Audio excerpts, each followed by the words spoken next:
Hello ಆಯುರ್ಸಿದ್ಧಿಯಿಂದ ಇವತ್ತಿನಿಂದ ನಾವು ಆರೋಗ್ಯದ ಕಾಮನ್ ಸಮಸ್ಯೆಗಳು ಅಂದರೆ ದಿನನಿತ್ಯ ನಮ್ಮ ಲೈಫಲ್ಲಿ ಚಿಕ್ಕ ಚಿಕ್ಕ ಆರೋಗ್ಯ ಸಮಸ್ಯೆಗಳು ಇರುತ್ತಲ್ಲ ಅಂಥದನ್ನು ಹೇಗೆ ಹ್ಯಾಂಡಲ್ ಮಾಡಬೇಕು, ಅದು ನಮಗೆ ಯಾಕಾಗುತ್ತೆ ಅನ್ನೋದ್ರ ಬಗ್ಗೆ ತಿಳಿಸ್ಕೊಡ್ತಾ ಬರ್ತೀನಿ. ಇವತ್ತು ತುಂಬ ಕಾಮನ್ ಆಗಿ ಎಲ್ಲರ ಮನೆಯಲ್ಲೂ ನಮಗೆ ಇವಾಗ ಕಾಮನ್ ಆಗಿ ಕೇಳಿಬರುವಂಥ ಸಮಸ್ಯೆ ಅಂದರೆ ಗ್ಯಾಸ್ಟ್ರೈಟಿಸ್ ಅಥವಾ ಅಸಿಡಿಟಿ ಅಂತ ಏನು ಹೇಳ್ತೀವಿ ಆ ಸಮಸ್ಯೆ. ಅದು ಆಲ್ಮೋಸ್ಟ್ ಎಲ್ಲರಿಗೂ ಇವಾಗ 10ರಲ್ಲಿ 4ರಿಂದ 5 ಜನಕ್ಕೆ ಗ್ಯಾಸ್ಟ್ರೈಟಿಸ್ ಅಥವಾ ಅಸಿಡಿಟಿ ಸಮಸ್ಯೆ ಇದ್ದೇ ಇರುತ್ತೆ.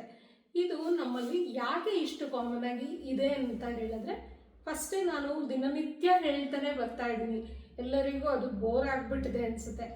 ಆಹಾರ ದಿನ ನಾವು ಯಾವ ರೀತಿ ತಗೋಬೇಕು ಅನ್ನೋದ್ರ ಬಗ್ಗೆ ನಾನು ಅಷ್ಟು ಹೊತ್ತು ಯಾಕೆ ಹೇಳ್ತೀನಿ ಅಂತ ಅಂದರೆ, ಈ ಸಮಸ್ಯೆ ನಿಮ್ಮಲ್ಲಿ ಎಲ್ಲರಲ್ಲೂ ಕಂಡು ಬರ್ತಾ ಇರೋದ್ರಿಂದ ನಾವು ಅದ್ರ ಬಗ್ಗೆ ಅಷ್ಟು ಒತ್ತನ್ನು ಕೊಡ್ತೀವಿ. ಯಾಕೆ ಅಂತ ಅಂದರೆ, ಇವಾಗ ಹೊತ್ತಿಗೆ ಊಟ ಮಾಡಿದಾಗ ಏನಾಗುತ್ತೆ, ಗ್ಯಾಸ್ಟ್ರಿಕ್ ಸೆಕ್ರೇಷನ್ಸು ಎಷ್ಟು ಇರಬೇಕು ಹೊಟ್ಟೆಯಲ್ಲಿ ಅಷ್ಟಾಗುತ್ತೆ, ಅಷ್ಟು ನ್ಯೂಟ್ರಲೈಸ್ ಆಗುತ್ತೆ. ಅದೇ ನಾವು ಇರೆಗ್ಯುಲರ್ ಫುಡ್ ಹ್ಯಾಬಿಟ್ಸ್ ಅಂದರೆ ಬೆಳಗ್ಗೆ 12 ಗಂಟೆ ಆದರೂ ತಿಂಡಿ ತಿಂದೇ ಇರೋದು, ಮಧ್ಯಾಹ್ನ 4 ಗಂಟೆ, ರಾತ್ರಿ 10 ಗಂಟೆಲಿ ಊಟ ಮಾಡೋದು, ಮತ್ತು ಇದ್ರ ಜೊತೆಗೆ ಏನು ಮಾಡ್ತೀವಿ, ಸಿಕ್ಕಾಪಟ್ಟೆ ಹುಳಿ ಖಾರ ತಿಂತಾರೆ ಇವಾಗಿನ ಮಕ್ಕಳು.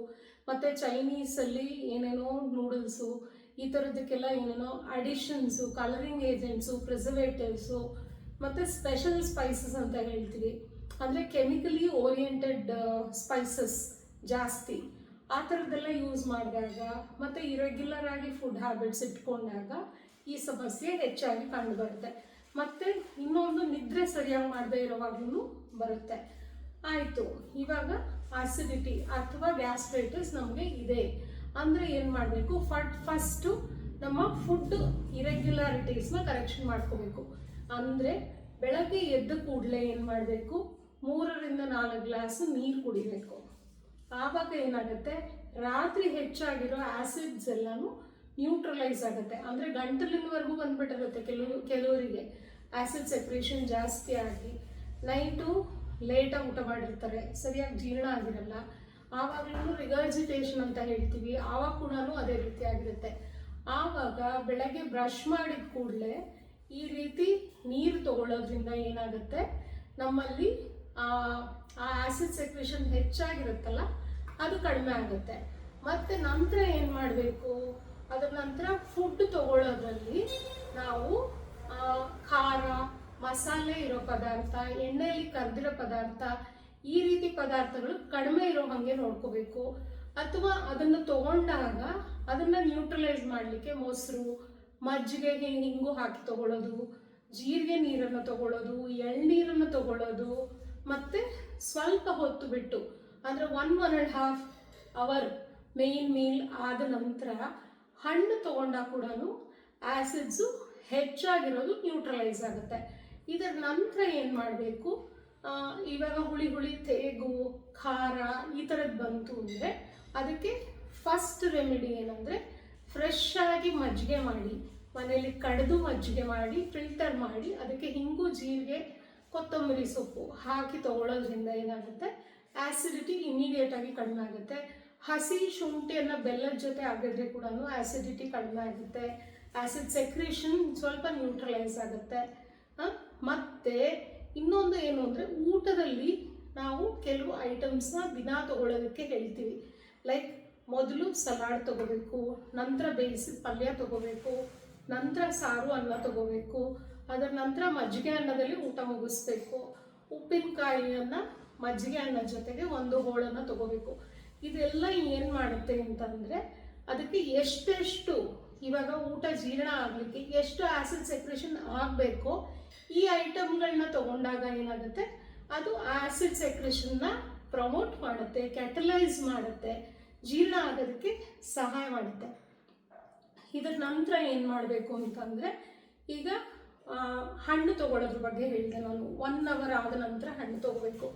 ನೀರು ತೊಗೊಳ್ಳೋದು ಕೂಡ ಅಷ್ಟೇ, ಮಧ್ಯದಲ್ಲಿ ಹೆಚ್ಚು ನೀರು, ಊಟದ ಮಧ್ಯದಲ್ಲಿ ಹೆಚ್ಚಾಗಿ ನೀರನ್ನು ಸೇವನೆ ಮಾಡಬಾರ್ದು. ಊಟ ಆಗಿ ಒಂದು 30 ಮಿನಿಟ್ಸ್ ಆದಮೇಲೆ ನೀರನ್ನು ಸೇವನೆ ಮಾಡಬೇಕು. ಯಾಕಂದರೆ ಆ್ಯಸಿಡ್ಸ್ನ ಅದು ನ್ಯೂಟ್ರಲೈಸ್ ಮಾಡಿದಾಗ ಊಟ ಚೆನ್ನಾಗಿ ಜೀರ್ಣ ಆಗೋದಿಲ್ಲ. ಅದಕ್ಕೋಸ್ಕರ ಆವಾಗ ಏನಾಗುತ್ತೆ, ಹಾಗೆ ತೊಗೊಂಡಿದ್ದ ಪಕ್ಷದಲ್ಲಿ ಅಜೀರ್ಣ ಆಗುತ್ತೆ. ಯಾಕೆ ಅಂತಂದರೆ ಆಸಿಡ್ಸು ನ್ಯೂಟ್ರಲೈಸ್ ಆಗಿಬಿಟ್ಟಾಗ ಫುಡ್ ಬ್ರೇಕ್ ಡೌನ್ ಮಾಡೋದಕ್ಕೆ, ಕಾರ್ಬೋಹೈಡ್ರೇಟ್ ಬ್ರೇಕ್ ಡೌನ್ ಮಾಡೋಕ್ಕೆ, ಪ್ರೋಟೀನ್ನ ಜೀರ್ಣ ಮಾಡೋದಕ್ಕೆ ಏನು ಆ್ಯಸಿಡ್ ಬೇಕಿತ್ತೋ, ಎಷ್ಟು ಕ್ವಾಂಟಿಟಿ ಬೇಕಿತ್ತೋ ಅದು ಕಡಿಮೆ ಆಗಿಬಿಡುತ್ತೆ. ಹಾಗಾದಾಗ ಜೀರ್ಣ ಆಗಲ್ಲ, ಅಜೀರ್ಣ ಆಗುತ್ತೆ. ಮತ್ತು ಫುಡ್ನಲ್ಲಿ ಎಷ್ಟು ಪ್ರಮಾಣ ಲಿಕ್ವಿಡ್ ಇರಬೇಕೋ ಅಷ್ಟು ಇಲ್ಲದೇ ಇದ್ದಾಗ ಏನಾಗುತ್ತೆ, ತುಂಬ ಬರೀ ಘನೀಭೂತ ಅಂದರೆ ತುಂಬ ಹಾರ್ಡ್ ಫುಡ್ ತೊಗೊಂಡಾಗಲೂ ಏನಾಗುತ್ತೆ, ಇಂಟೆಸ್ಟೈನಲ್ ಮೊಟಿಲಿಟಿ ಕಷ್ಟ ಆಗ್ತಾ ಬರುತ್ತೆ. ನಾರಿನಂಶ ಕಡಿಮೆ ಇರೋ ಪದಾರ್ಥಗಳು ತೊಗೊಂಡಾಗ ಆವಾಗ ಕೂಡ ಅಜೀರ್ಣ ಆಗುತ್ತೆ.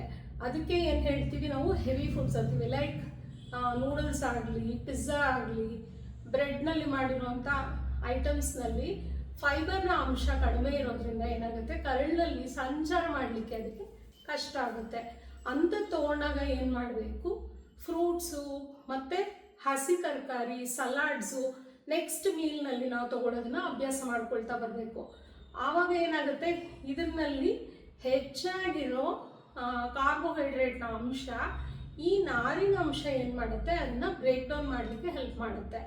ಅದೇ ಏನು ಮಾಡಬೇಕು, ಫುಡ್ನ ಅದಕ್ಕೆ ಬ್ಯಾಲೆನ್ಸ್ ಮಾಡ್ತಾ ಹೋಗಬೇಕು. ಇವಾಗ ನಾನು ಹೇಳ್ದಂಗೆ ಸಲಾಡು, ಅದಾದಮೇಲೆ ಬೇಯಿಸಿರೋ ತರಕಾರಿ, ಅದಾದಮೇಲೆ ಸಾರನ್ನ, ಆಮೇಲೆ ಮಜ್ಜಿಗೆನ, ಇದು ನಮ್ಮ ಸೌತ್ ಇಂಡಿಯನ್ ಡಯಟ್ನಲ್ಲಿ ಪ್ರಾಮಿನೆಂಟಾಗಿ ಇರೋದು.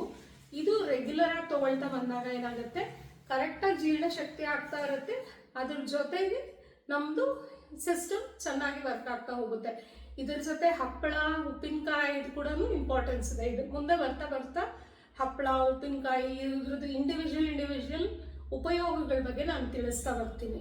ಈಗ ನೆಕ್ಸ್ಟು ಈ ಅಸಿಡಿಟಿ ಮತ್ತು ಗ್ಯಾಸ್ಟ್ರೈಟಿಸ್ನ ಹೀಗೆ ನಾವು ಕಂಟ್ರೋಲ್ ಮಾಡ್ಕೊಳ್ದಂಗೆ ಬಿಟ್ಟಾಗ ಏನಾಗುತ್ತೆ, ನೆಕ್ಸ್ಟು ಅದು ಅಲ್ಸರ್ ಆಗ್ಬೋದು, ಅಥವಾ ಪೈಲ್ಸ್ ಆಗ್ಬೋದು, ಫಿಷರ್ ಆಗ್ಬೋದು, ಈ ಥರ ಬೇರೆ ಬೇರೆ ಸಮಸ್ಯೆಗಳು ಬರ್ತಾ ಹೋಗುತ್ತೆ. ಹಾಗಾಗಿ ಊಟದ ಇಂಪಾರ್ಟೆನ್ಸ್ ಜೊತೆಗೆ ಗ್ಯಾಸ್ಟ್ರೈಟಿಸ್, ಆಸಿಡಿಟಿ ಆಗದೇ ಇರೋಂಗೆ ಏನು ಮಾಡಬೇಕು ಅಂತ ಇವತ್ತು ತಿಳ್ಕೊಂಡ್ವಿ. ಇದಕ್ಕೆ ಇನ್ನು ಹೋಮ್ ರೆಮಿಡೀಸ್ ಹೆಚ್ಚಾಗಿ ಬೇಕು ಅಂತ ಅಂದರೆ ನಮ್ಮನ್ನು ಸಂಪರ್ಕಿಸ್ಬೋದು. ಮತ್ತು ಕೆಲವು ಆಯುರ್ವೇದಿಯ ಔಷಧಿಗಳಿರುತ್ತೆ, ಜೀರಕಾರಿಷ್ಟ, ಮಾದಿಫಲ ರಸಾಯನ, ಈ ಥರದ್ದೆಲ್ಲನೂ ಸಿಂಪಲ್ ಆಗಿ ನಿಮ್ಮ ದಿನಚರಿಯಲ್ಲಿ ಅಳವಡಿಸ್ಕೊಳ್ತಾ ಹೋಗ್ಬೋದು. ಇದರ ಉಪಯುಕ್ತತೆ ಬಗ್ಗೆ ಹೆಚ್ಚಿನ ಮಾಹಿತಿ ಬೇಕು ಅಂದರೆ ನಮ್ಮನ್ನು ಸಂಪರ್ಕಿಸಿ. Thank you.